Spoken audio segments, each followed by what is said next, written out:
strong.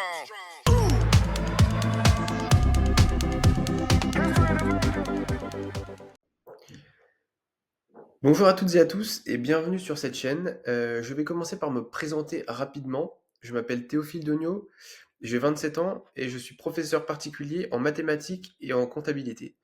Donc pour ce qui est des mathématiques, j'enseigne aux classes de troisième et seconde essentiellement.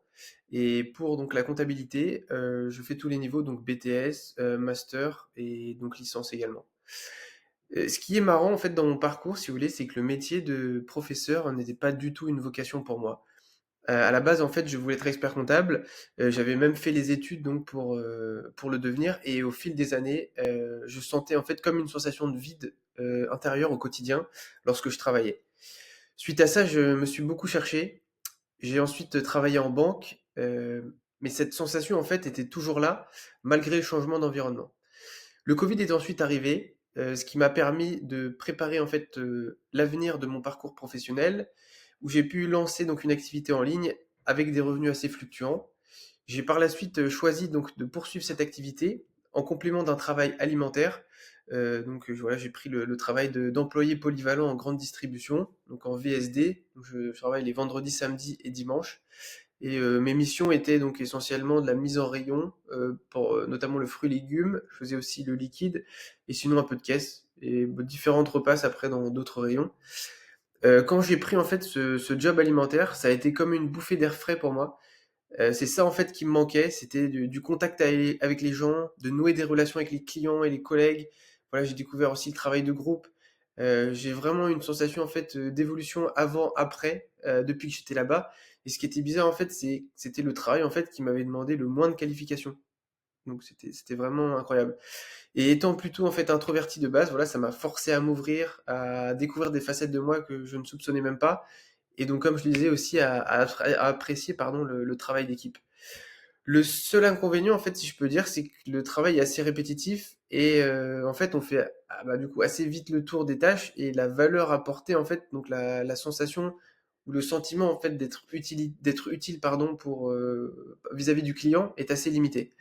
Donc suite à ce constat, j'ai en fait commencé à chercher des offres en ligne, à temps partiel donc pour, pouvoir continuer mon activité en parallèle et surtout donc, pouvoir répondre en fait à mon besoin de créer du lien social et puis d'être utile à quelque chose.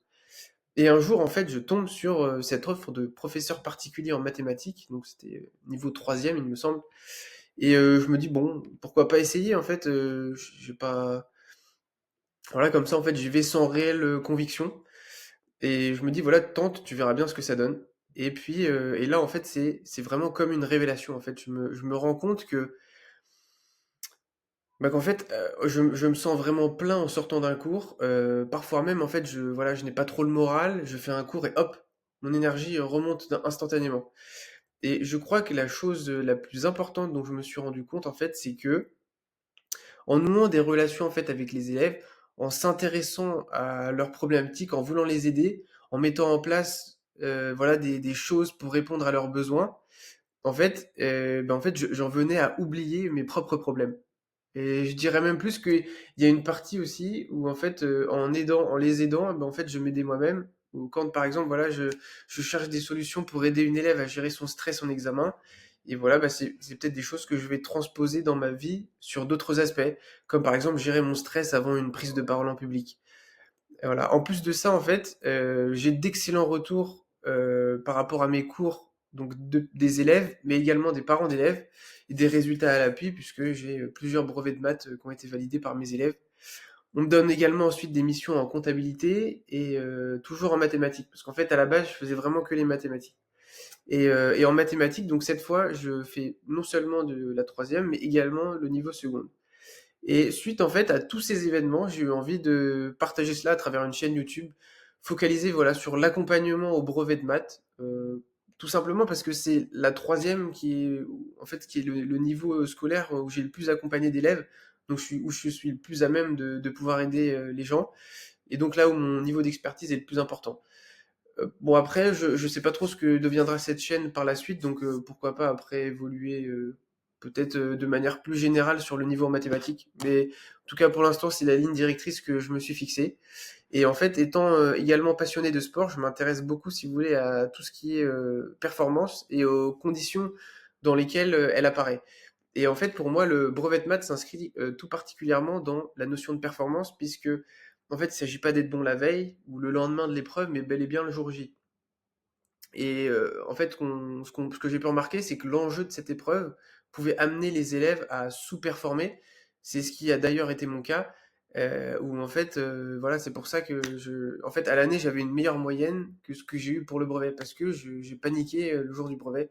Et j'aurais aimé peut-être avoir quelqu'un, voilà, qui puisse me donner des conseils ou m'apporter des solutions pour, en tout cas, améliorer ce cas de figure. Et donc l'enjeu, voilà, de tout ça, c'est parce que en fait, ça m'a aussi touché moi-même, donc c'est quelque chose dans lequel je peux me retrouver. Et je suis, du coup, je pense, le plus à même de pouvoir aider les gens donc les élèves qui traversent ces épreuves. Et j'aimerais aussi réconcilier les parents avec les mathématiques, parce que je sais que des fois, bah, quand on est parent d'élèves, on n'a pas forcément envie de se plonger dans les révisions, tout ça, avec ses enfants.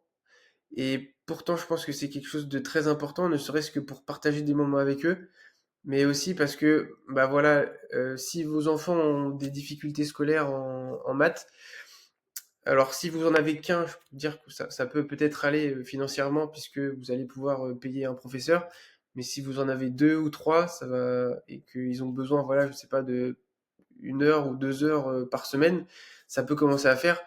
D'autant bien que, en fait, enfin, ce que j'ai pu remarquer, c'est que, voilà, 1 ou 2 heures, c'est bien, mais ce qui va vraiment être efficace, c'est la régularité. Et en fait, dans ces classes-là, en fait, le problème, je dirais, le problème le plus important que j'ai pu rencontrer, c'est qu'en fait, les élèves ont besoin d'être cadrés. Et donc, ça veut dire qu'il faut, en fait, avoir quelqu'un vraiment tout le temps, tout le temps, tout le temps. Et ça représente un coût et tout le monde n'est pas, voilà, tout le monde n'est pas capable forcément de payer ça. Et c'est aussi pour ça que je veux, à travers cette chaîne, bah, pouvoir voilà, aider un maximum de personnes, que ce soit les parents d'élèves, mais également les enfants. Toujours voilà, centré à travers les maths et puis cette notion de performance, comme je vous le disais, avec le sport. Donc voilà pour cette vidéo introductive. Bah, j'espère que ça vous a plu. Et puis on se redit à bientôt pour une prochaine vidéo. Ciao, ciao!